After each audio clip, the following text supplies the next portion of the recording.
사용자 정보 입력하기라는 회원 가입 폼을 구조하는 부분을 실습해 보도록 하겠습니다. 먼저 사용자 정보 입력하기라고 되어 있는 부분은 제목이 될 수 있겠죠.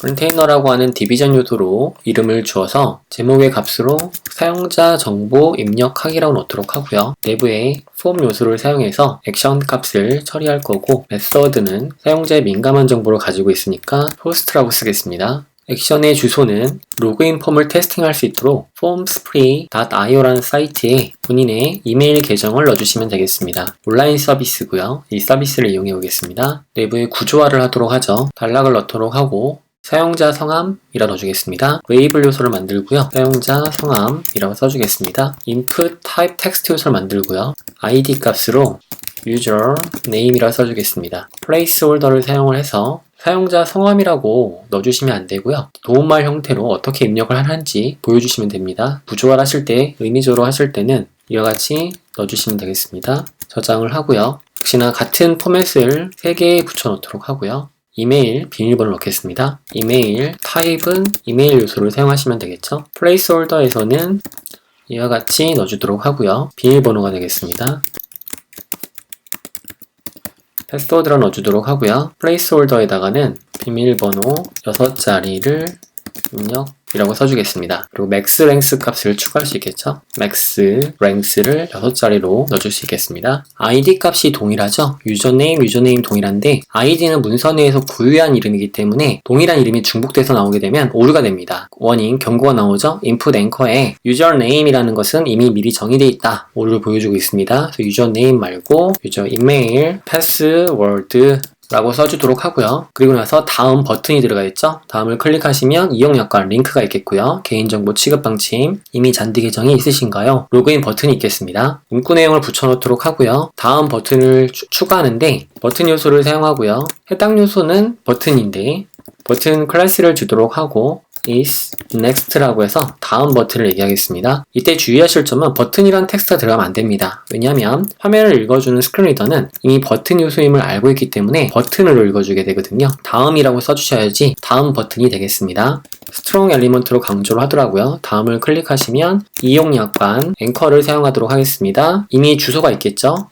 target underbar blank로 탭에서 새 창에서 열리게 해주고요. 개인정보 취급 방침 또한 마찬가지로 앵커로 감싸주시고, 그리고 내부 내용은 단락으로 구조해 주시면 되겠죠. 이와 같이 문구가 나오겠습니다. 여기에서 오류 내용은 href 값이 비어있기 때문인데요. 현재는 연결되는 주소 값을 모르기 때문에 해시 값으로 임의로 대체해 놓도록 하겠습니다. 나중에 이 값은 반드시 해당 링크 값으로 바꿔주셔야 되겠습니다. 이미 잔디 계정이 있는지 로그인 버튼 부분이 있죠. 이 부분 또한 디비전으로 감싸주도록 하고, 이미 잔디 계정이 있는지는 단락으로 감싸주겠습니다. 로그인 버튼 부분은 버튼 요소를 사용하고요. 버튼 클래스에 is login 이라고 써보겠습니다. 버튼 텍스트는 지워주셔야겠죠. 자, 이와 같이 마크업이 모두 마무리가 됐고요. 디자인을 보게 되면 우리가 입력한 내용들이 모두 들어가 있습니다. 이때 중요한 것은 현재 다음 버튼은 비활성화 상태입니다. 버튼 요소에 disabled 속성값을 주게 되면 버튼은 비활성화 되겠죠. 이 비활성화된 버튼은 사용자 이름, 이메일, 비밀번호가 모두 작성이 되면 그제서야 활성화가 되는 것이죠. 그것은 자바스크립트로 컨트롤을 하셔야 됩니다. 브라우저로 확인해 보겠습니다. 브라우저로 열어보니까 컨테이너 내부에 컨테이너의 제목이 있고 폼이 있습니다. 폼 요소는 내부에 각각 label과 input, label input, 이메일 input, label input, 패스워드 인풋이 있죠. 버튼이 있는데 현재 비활성화되어 있기 때문에 클릭할 수가 없습니다. 스트롱 엘리먼트, 이용약관 앵커, 개인정보 취급 앵커, 단락이 있고요. 로그인 버튼이 있겠습니다. 자, 이 버튼을 누르게 되면은 서버에 전송이 돼야 되겠죠. 그 부분을 실습해 볼 건데요.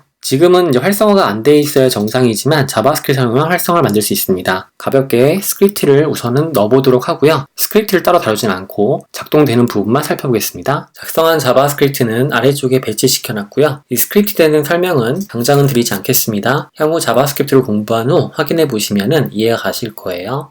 웹페이지로 와서 새로 고침을 해보겠습니다. 현재는 비활성화되어 있는데 패스워드를 입력을 하고 다음이 활성화된 걸 볼 수 있습니다. 하지만 이 중 값이 하나라도 존재하지 않는다면 비활성화되는 게 보여지죠. 클릭이 불가능하지만 패스워드를 입력한 다음에는 클릭이 가능해지게 됩니다. 다음 버튼의 경우는 서버에 전송할 것이니까 타입을 버튼을 사용하지 않고 submit을 사용할 수 있겠고요. 기본적으로 버튼 요소는 타입을 지정하지 않으면 전송 버튼이 됩니다. 폼 내용을 form split.io에 전송을 시켜보겠습니다. form split 서비스는 HTML 폼을 테스팅해 볼 수 있도록 도와주는데요. HTML 폼에 다음과 같이 주소를 넣어주신 다음에 인풋 요소를 만들어주고 전송을 시키시면 되겠습니다. 그럼 페이지를 새로 고침한 상태에 전송을 해보겠습니다. 다음 버튼을 눌러보죠. 전송이 되긴 했는데 Unable to Submit Form이라고 되어 있습니다. 이유는 우리가 현재 테스팅하는 것이 파일 프로토콜로 실제 웹 서비스가 아니기 때문에 그렇습니다. 웹 서비스로 테스팅할 수 있도록 서버를 구동해보고 테스팅을 해보겠습니다. 서버를 구동해보겠습니다. 여러분들은 서버를 현재 구동할 수 없기 때문에 결과를 확인해 봐주시면 좋겠습니다. 127.0.0.1이라는 웹 서비스로 테스트를 하고 있고요. 전송을 시켜보기 위해 값을 입력해 보겠습니다. 다음 버튼을 눌러보죠. Confirm your email이라고 되어 있죠. 이메일을 확인해 보란 얘기입니다. 이메일을 열어서 확인해 보겠습니다. 이메일이 와 있고요. Confirm 폼을 눌러서 컨펌을 합니다. 이메일 confirmed가 됐고요. 다시 한번 테스트를 해보겠습니다. 다음 버튼을 눌러서 서버에 전송을 시켜보도록 하죠.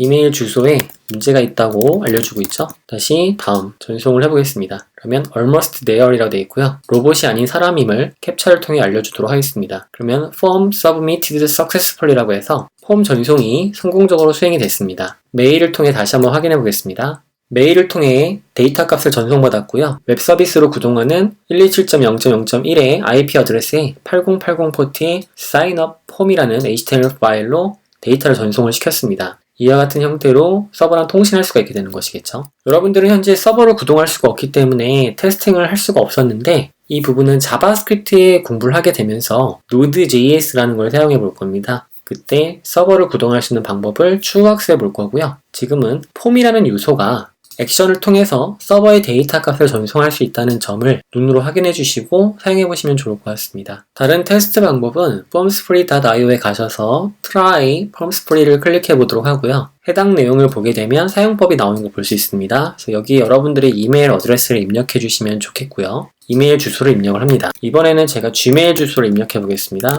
그리고 메시지를 입력해 주면 되겠습니다. 다음과 같이 내용을 입력하고 send 버튼을 누르게 되면 almost there, 로봇이 아닙니다를 체크하셔서 메일로 전송을 하게 되겠죠. 다시 메일을 확인해 보시면 되겠습니다. 메일 내용을 확인해 보게 되면은 정상적으로 도착한 것을 확인할 수 있겠습니다. 서버 통신할 때 폼을 사용한다는 점을 기억해 주시면 좋을 것 같고요. 나중에 서버 부분을 구동하는 방법을 공부한 다음에 다시 한번 기억하셔서 테스트 한번 해보도록 하세요.